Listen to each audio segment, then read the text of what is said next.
Assalamualaikum warahmatullahi wabarakatuh.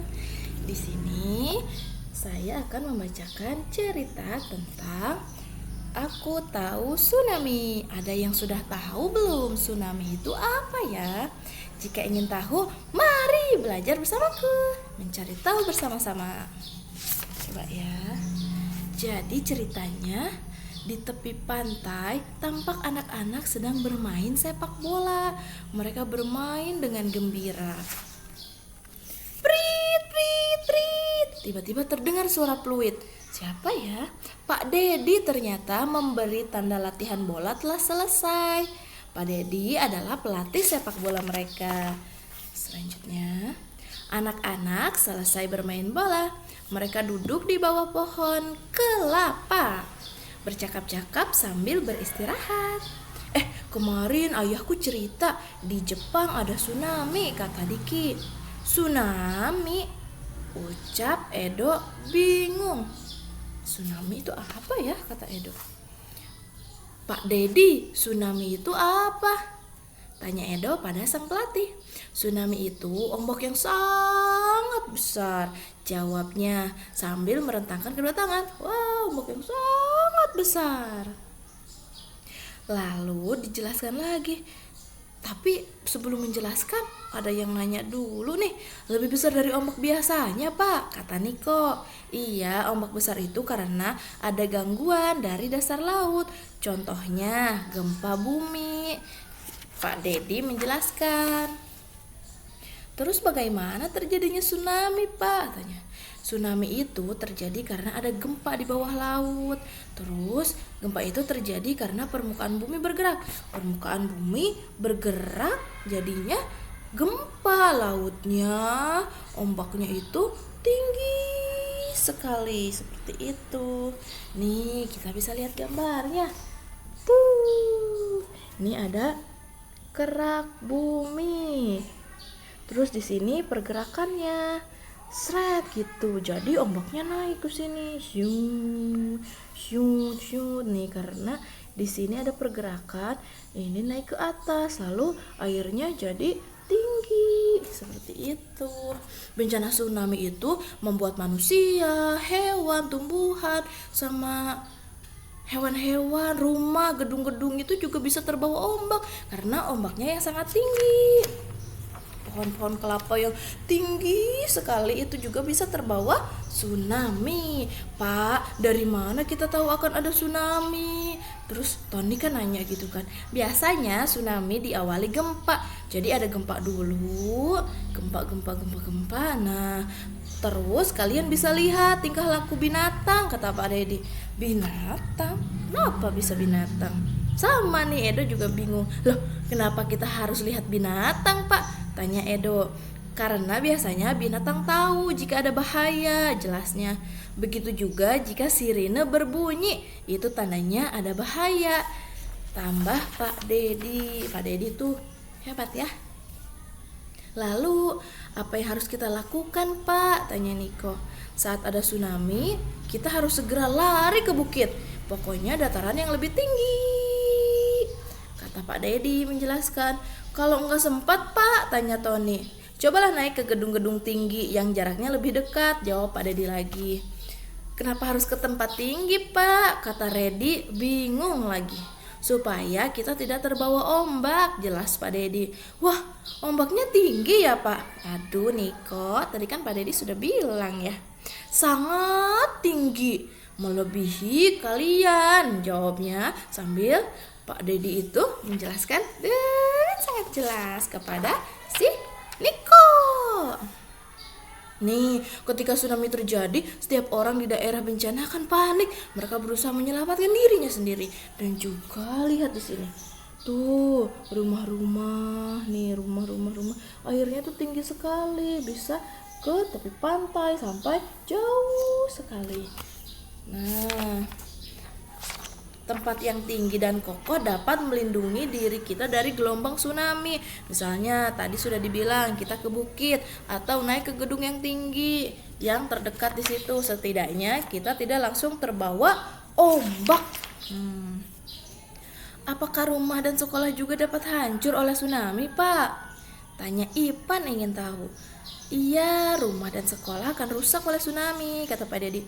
Ih, ngeri ya Pak, kata Edo ketakutan. Serem banget tsunami itu, ya Allah. Terus siapa yang menolong para korban tsunami Pak? Tanya Diki merasa sedih. Mereka akan ditolong oleh tim penolong, namanya tim SAR, jelas Pak Dedi. Oh gitu ya Pak, kata Edo. Ah, nanti kalau udah besar aku ingin jadi tim SAR, kata Niko semangat. Ingin jadi tim SAR karena ingin menolong orang-orang yang terkena bencana. Ayo kita amati akibat terjadinya tsunami. Ada pohon-pohon tumbang, ada apa lagi? Gedung, rumah, dan kendaraan juga bisa rusak karena terbawa ombak. Banyak pula manusia yang meninggal dan luka parah. Jadi tidak hanya hewan, tumbuhan, terus apalagi gedung, rumah, sekolah, tapi semuanya ada manusia juga. Kan kadang-kadang manusia itu terjebak di gedung, misalnya lagi sekolah, tiba-tiba ada tsunami, jadi bisa meninggal juga. Hewan-hewan juga sama, bisa meninggal. Pada saat bencana terjadi, tim SAR akan datang. Mereka menolong para korban bencana. Para korban yang terluka parah segera dibawa ke rumah sakit. Nih, mobil-mobil kan tadi dibilang rusak, kendaraan-kendaraan, gedung-gedung juga tuh ada yang rusak juga. Nih, ini ada helikopter, kelihatan tidak? Helikopternya itu membawa bantuan atau menurunkan orang-orang yang ingin menolong. Mereka juga membawa obat-obatan, makanan, terus ada juga kadang-kadang apa? Menyumbangkan pakaian. Pernah nggak sih kalau misalnya lagi ada bencana terus kita itu dimintain misalnya dari sekolah atau dari Pak RT, coba yang memiliki baju-baju yang ingin disumbangkan silahkan dikumpulkan, nanti akan dibawa ke tempat yang terkena korban, yang terkena tsunami atau misalnya banjir atau misalnya gempa seperti itu. Nah itu kita juga bisa berkontribusi, bisa berpartisipasi menolong walaupun kita tidak harus ke tempatnya, tapi kita bisa menolong misalnya memberikan makanan, obat-obatan, selimut atau baju-baju. Nah, seperti itu. Apalagi ya? Anak-anak, perlu kalian tahu, mungkin terjadinya bencana itu sebagai teguran untuk kita semua, kata Pak Dedi. Teguran? Tanya Ipan. Kok kita ditegur, Pak? Tanya Ipan lagi. Anak-anak, Pak Dedi memandang anak didiknya. Semua yang ada di bumi ini adalah milik Tuhan. Coba kalau mainan kalian rusak, kalian marah atau tidak? Tanya Pak Dedi. Ya marah dong, Pak, kata Diki. Nah, Tuhan juga sama. Kalau kita nggak sayang bumi, Tuhan juga marah, jelas Pak Dedi. Jadi, kalian harus selalu jaga bumi ya, pesan Pak Dedi. Nih, kalau kalian mau tahu Pak Dedi, ini yang namanya Pak Dedi. Cara menjaganya harus gimana, Pak? Tanya Niko. Kalian harus merawat tanaman, jangan merusaknya, kata Pak Dedi. Terus buang sampah juga di tempatnya. Sayang sama binatang juga, Pak? Tanya Redi. Iya, Redi, jawab Pak Redi sambil senyum. Nah, harus apa tadi? Harus buang sampah pada tempatnya, tidak sembarangan. Terus menjaga lingkungan, tanaman, terus hewan-hewan juga. Kalau pelihara hewan harus tanggung jawab, dikasih makan, terus kotorannya dibersihkan gitu. Terus dikasih tempat yang nyaman supaya tidak sakit hewannya. Nih, Pak Dedi juga ngasih tahu lagi, kalian juga harus sayang keluarga dan jangan bertengkar dengan teman. Kita nggak pernah bertengkar berantem gitu kok, Pak, kata Diki. Bagus kalau gitu, kata Pak Dedi sambil mengelus kepalanya. Siapa? Diki. Terus ingat juga ya, ingat. Pak Dedi diam sebentar. Kalian juga harus nurut kepada orang tua, pesannya. Siap, Pak, jawab anak-anak sambil hormat kepada Dedi. Wah, tinggal sedikit lagi ceritanya habis. Coba ya kita lanjutkan. Wah, tuh anak-anaknya banyak.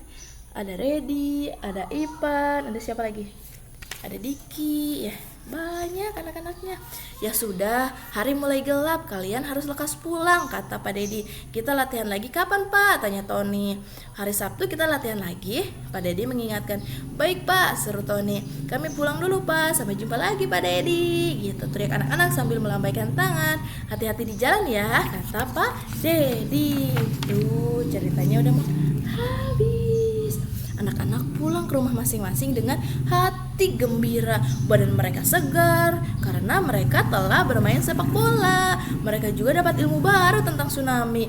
Wah, seru sekali ya perjalanan hari ini. Antara siapa aja? Diki, Tony, ada Ipan, terus siapa lagi? Banyak teman-temannya ya, bermain sepak bola dan juga selain sehat mendapatkan ilmu baru dari Pak Dedi tentang apa itu tsunami, mengapa bisa terjadi dan apa akibatnya. Jadi kita semua bisa belajar. Sampai jumpa lagi.